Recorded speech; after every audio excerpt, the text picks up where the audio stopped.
जिस बांग्लादेश की शेख हसीना को भाजपा सरकार भारत में शरण देकर बिरयानी खिलाती है, उसी बांग्लादेश में हिंदुओं की निर्मम हत्या कर दी जाती है। लेकिन अंधभक्त भाजपा की बजाय मुझसे सवाल पूछते हैं। इन जाहिलों को 4 सवाल अपने पॉपो से भी पूछना चाहिए कि अगर वो वॉर रुकवा सकते हैं तो हिंदुओं की हत्या क्यों नहीं रुकवा रहे हैं? क्या वो बांग्लादेश के हिंदुओं को बचाने का कोई प्रयास नहीं कर रहे हैं, या वो प्रयास तो कर रहे हैं पर उनकी बात सुनी नहीं जा रही है? वो तो बांग्लादेश की आजादी के लिए जेल भी गए थे, फिर भी ये हाल है। आखिर क्या कारण है कि भारत के निकटतम पड़ोसी देश में हिंदुओं की निर्मम हत्या कर दी जा रही है, लेकिन भारत का कोई दबाव उस पर काम नहीं कर रहा है? क्या इसके लिए भी नेहरू जी जिम्मेदार हैं, या इस बार अंधभक्त अपने लॉजिक से इंदिरा जी को जिम्मेदार बताएंगे क्योंकि बांग्लादेश उन्होंने ही बनवाया था? अरे हंसिए मत, आप लोग इन अंधभक्तों को नहीं जानते।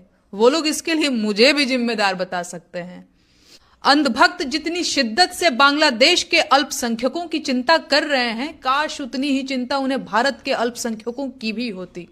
जितना दुख उन्हें बांग्लादेश के हिंदुओं के लिए हो रहा है, काश उतना ही दुख उन्हें भारत के हिंदुओं के लिए भी होता।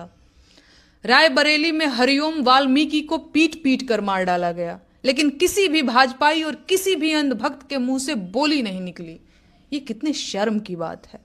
आप त्रिपुरा के एंजेल चकमा को जानते हैं?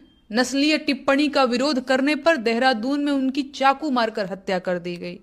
क्या आपने एक भी भाजपाई को इस हत्या के खिलाफ आवाज उठाते देखा? देखेंगे भी नहीं। उनकी फितरत ही ऐसी है।